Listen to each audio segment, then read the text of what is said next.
Welcome to our channel. Today, we explore a looming crisis in the Middle East where tensions could soon escalate into a full-blown regional conflict reshaping political and economic landscapes. In this episode, we delve into the intricate web of military strategies and covert operations that threaten to draw multiple nations into the fray, featuring insights from former U.S. Colonel Douglas Macgregor. We examine the stark prediction that regional warfare is imminent, suggesting that Israel must brace for multifaceted conflicts that span economic sanctions, political isolations, and direct military engagements.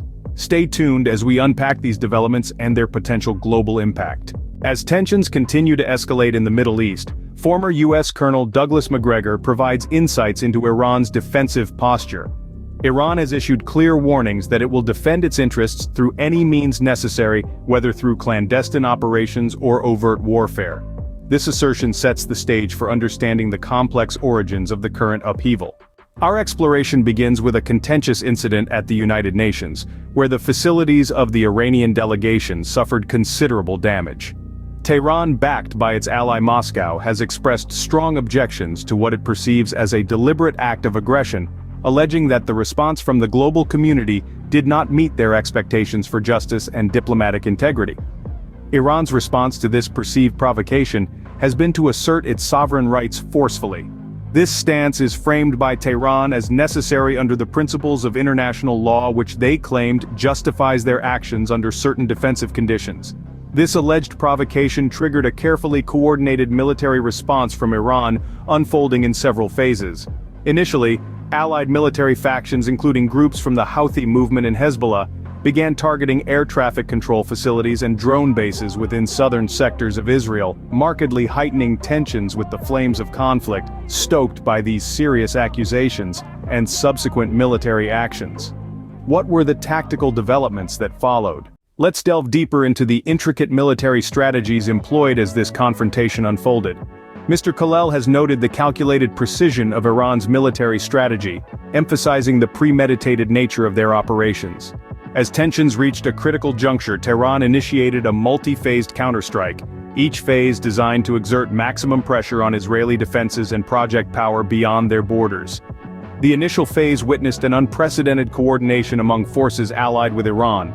Combat units from Hezbollah and the Houthi movement, alongside militias based within Iraq, synchronized their attacks on key air traffic control facilities and military outposts in the southern territories of Israel. This opening salvo was merely the precursor to a more intense and technologically sophisticated second phase. A formidable array of unmanned aerial vehicles, UAVs, coupled with a volley of ballistic missiles, breached the Iraqi border into Israeli airspace. This aerial assault involved over 300 units, predominantly advanced UAVs designed to evade radar detection. The third and culminating wave of Iran's strategic offensive aimed to deliver a decisive blow.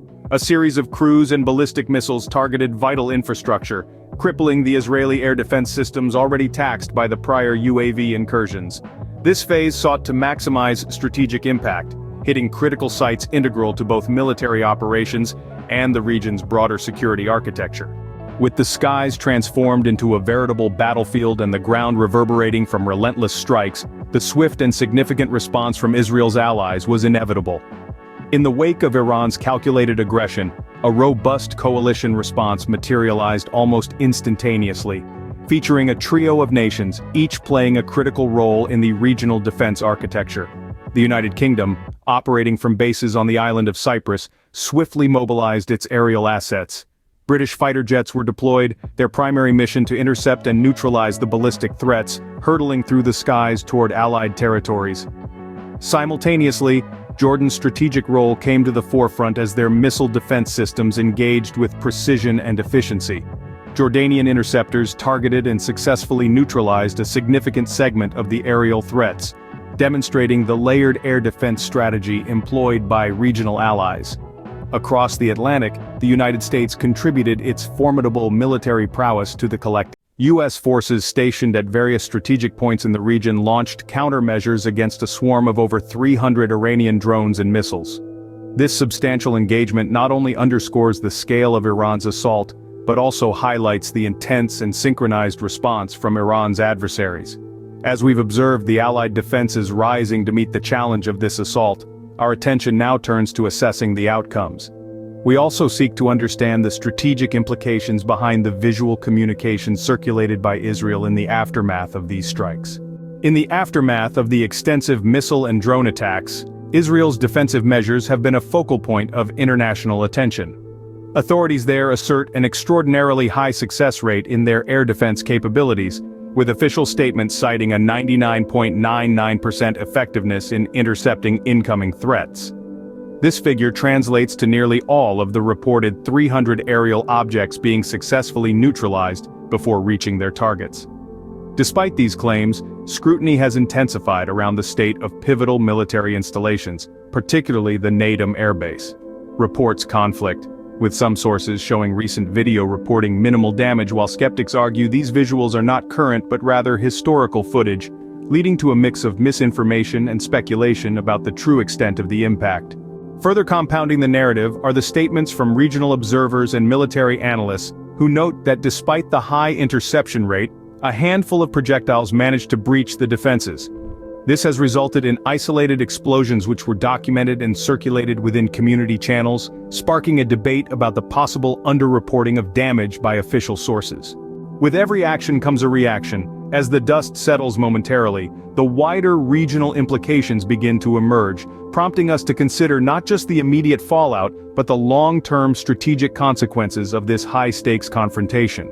In response to the escalating conflict, a significant shift in regional airspace management has unfolded.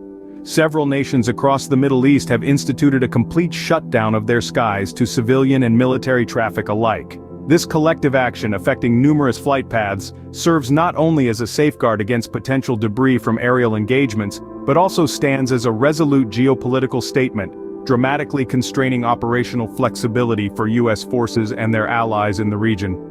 Details emerging from official and aviation industry sources reveal the breadth of this closure. Air traffic, typically bustling with over 1,000 daily flights across these nations, has plummeted, causing unprecedented disruption to both regional and international connectivity. This drastic measure reflects deeper undercurrents of regional solidarity and caution, possibly signaling a re-evaluation of alliances and defense postures. The strategic implications of these closures extend beyond immediate military tactics to broader economic and diplomatic repercussions. With airspace restrictions in place, the logistical and strategic capabilities of not just the U.S., but all nations with interests in the region, are being tested. These developments could potentially reshape the dynamics of military engagement and cooperation in the Middle East. This closure speaks volumes about the geopolitical shifts and Iran's current standing. As we witness these transformations, we must consider what this means for Iran internally and in the eyes of the international community. How will Iran navigate this complex geopolitical landscape as the dust begins to settle on this latest confrontation? Colonel Douglas weighs in, characterizing Iran's actions as a calculated demonstration of power designed to reshape perceptions both regionally and globally. As Iran declares what it views as a decisive triumph, reactions from around the world are mixed, underscoring the complex mosaic of global politics. Western nations have voiced strong disapproval, denouncing Iran's military tactics as destabilizing. How is the Middle East reacting to China's growing influence? A question that unravels a web of intricate and often contentious relationships defining the region. Recent developments have seen China playing a pivotal role in the Middle East, a role that has been characterized by a calculated focus on economic interests and a reluctance to repeat the policy mistakes of other global powers. Last week, for instance, Saudi Arabia and Iran ended a 7-year freeze in relations, with China brokering the breakthrough. While some in the West view China's growing influence as a threat and a sign of their own decline, China's approach is fundamentally different.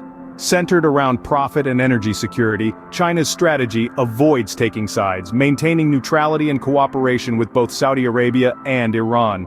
Contrasting with the moralistic stance of the U.S., which has at times strained relationships with partners, China's approach of mutual indifference in economic affairs seems to be gaining traction. This is seen in its agreements with Iran and investments in the region through the Belt and Road Initiative. However, it's essential to note that the reaction within the Middle East to China's assertiveness is far from uniform. Some neighbors tacitly support this newfound assertiveness while others echo the West's censure. This divergence underscores the complex and often contentious relationships that define the region. China's mediation efforts between Saudi Arabia and Iran should not be overstated, as both parties had their own motivations for engaging in dialogue. This complex situation is far from resolved, and its implications are likely to ripple through international relations for years to come. As we continue to navigate this landscape, we remain committed to providing thorough, impartial coverage as events unfold. In conclusion, China's growing influence in the Middle East is a result of a calculated focus on economic interests, a neutral stance in regional conflicts, and an avoidance of past policy mistakes.